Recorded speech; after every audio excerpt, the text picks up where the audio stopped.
I need to tell you something, and I need you to really hear me.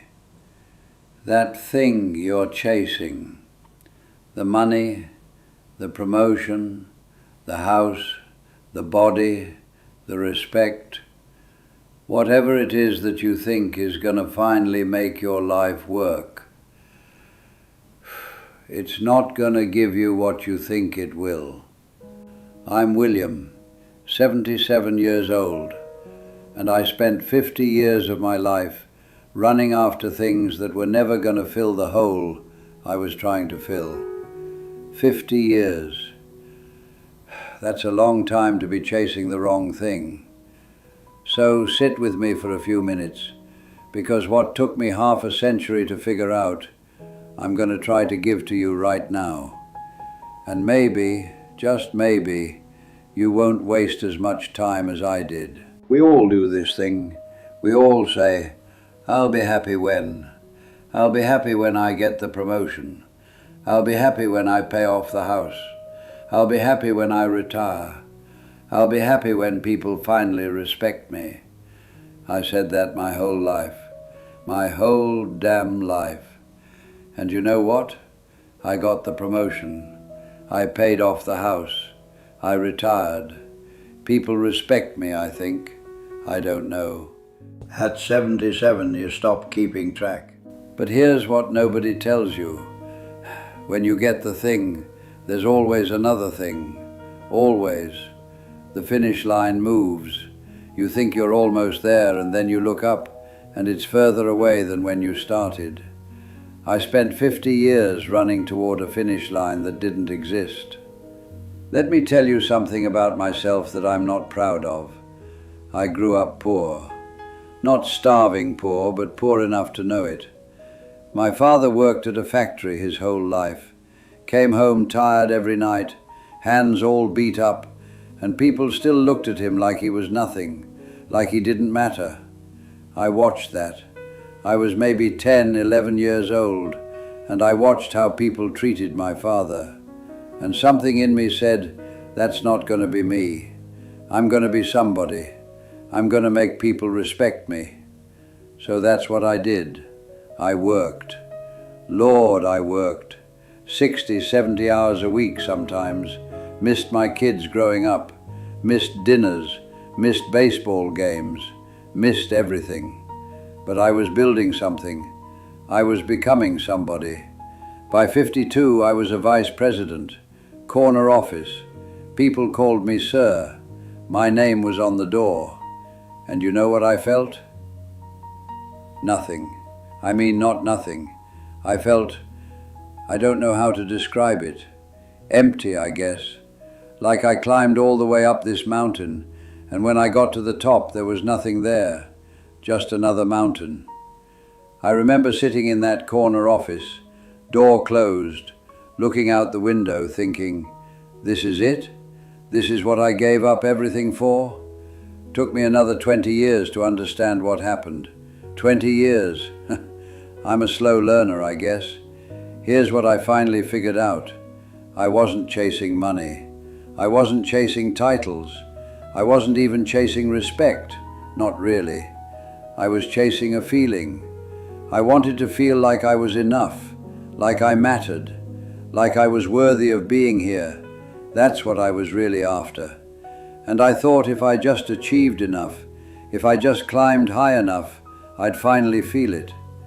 But you can't get that feeling from a job title. You can't get it from a paycheck. You can't get it from people calling you sir.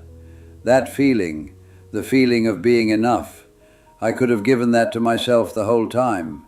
I didn't need anyone's permission. I didn't need to earn it. I just needed to decide. Decide that I was worthy, that I mattered, that I was enough, exactly as I was.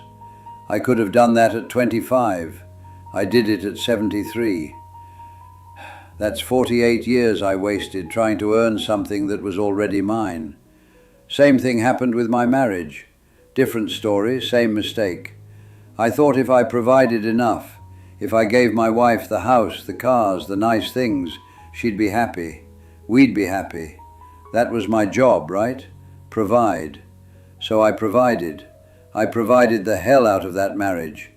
But you know what my wife actually wanted? She wanted me. Present, listening, there. And I wasn't. I was at work, or thinking about work, or too tired from work to be any kind of company. We almost split up when I was about 48, and it wasn't because I wasn't successful. It was because I was gone. Even when I was home, I was gone. She told me once, I remember this clear as anything, she said, "William, I don't need the money. I need you. I need you to look at me. I need you to hear me. I need you to be here." And I didn't understand. I thought I was being here. I was paying the bills, wasn't I? I was keeping a roof over our heads. Took me a long time to understand the difference between providing for someone and being present with someone. They're not the same thing, not even close. I'm 77 now. Most of my friends are around my age, some older, some younger.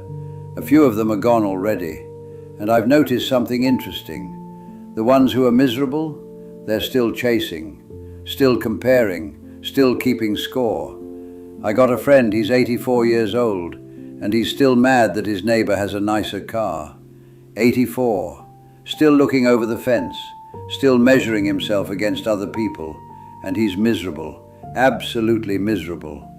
I got another friend, she's 79, and all she talks about is what she doesn't have.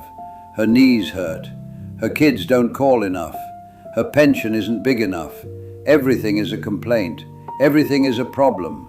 She's been unhappy as long as I've known her, and she's going to be unhappy until the day she dies, because she's still waiting for something outside of her to change, so she can finally be okay.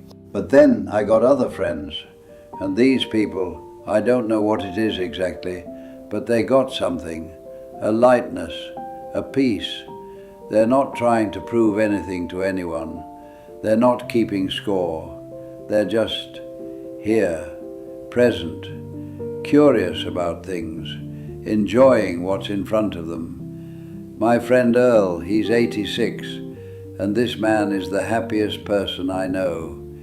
He doesn't have much, little apartment, fixed income, health isn't great, but he wakes up every morning grateful. He's always learning something new, reading something, asking questions about things. He told me once, he said, "William, I spent 60 years trying to be somebody. Now I'm just trying to be here, and it's so much better." That's the difference. It's not money, it's not health, it's not even family, though that helps. It's whether you've made peace with yourself, whether you've stopped chasing and started being. You want to know what real freedom feels like? I'll tell you what it feels like. It's not having a bunch of money. I got friends with money who are trapped in their own heads, worried about everything, can't enjoy anything. Real freedom is when the things that used to bother you don't bother you anymore. When someone says something nasty and it rolls off you like water. When you're not walking around needing everyone to like you. When you can look in the mirror, see a 77-year-old man looking back at you and say, "Yeah, that's me, and I'm okay with that." Real freedom is not needing anything outside of you to be okay inside of you. And that, my friend, that takes most people a lifetime to figure out. Some people never figure it out. They die still chasing, still waiting, still thinking happiness is around the next corner. Here's the trap, and I want you to really understand this. You think once you get the thing, you'll be satisfied, but you won't. There's always another thing. I paid off my house when I was 58. Thought I'd feel free. Thought I'd finally relax. You know what happened? I started worrying about the next thing. Retirement savings. Healthcare costs. What if the market crashes? What if this? What if that? The fear didn't go away when my circumstances changed. The fear just found something new to attach itself to. And that's when I realized something important. The fear doesn't leave when your life gets better. The fear leaves when you change. When you decide you're not going to let it run your life anymore. When you decide that you're okay, right now, today, regardless of what happens tomorrow. That's an inside job. No amount of money can do that for you. No achievement, no relationship. It's something you got to do yourself. Everything I thought I wanted, the title, the money, the house, the respect, I didn't actually want those things. I wanted to feel safe. I wanted to feel like I mattered. I wanted to feel loved. And I was looking for those feelings in all the wrong places. I was trying to get them from my job, from my bank account, from other people's opinions. But those feelings, safety, worthiness, love, I could have given them to myself, any time. I didn't need to earn them. I just needed to accept them. Accept that I was already safe, already worthy, already loved. That sounds simple. I know it does. But it took me 50 years to really understand it. And I'm still working on it, honestly. 77 years old and I'm still practicing. Young people think happiness is at the finish line. I thought that too. But there is no finish line. You get one thing, there's another thing. You solve one problem, another one shows up. That's just life.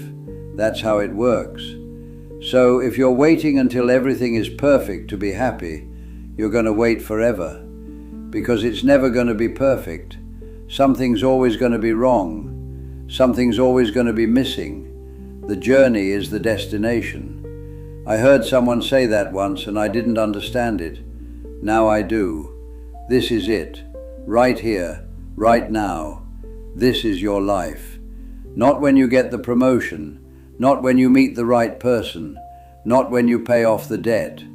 Now. If you can't find some peace on the way to where you're going, you're not going to find it when you get there either. I promise you that. I've been there. The arrival doesn't feel like you think it's going to feel.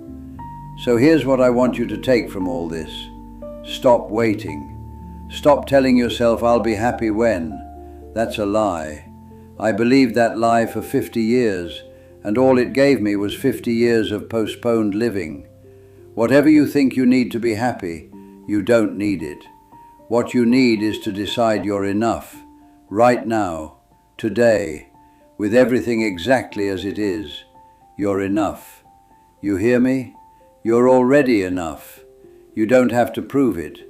You don't have to earn it. You just have to accept it. I'm 77 years old. I've made a lot of mistakes. I've chased a lot of wrong things. I've wasted a lot of time. But the one thing I know for sure is this. Everything you're looking for is already inside you. You just got to stop running long enough to notice.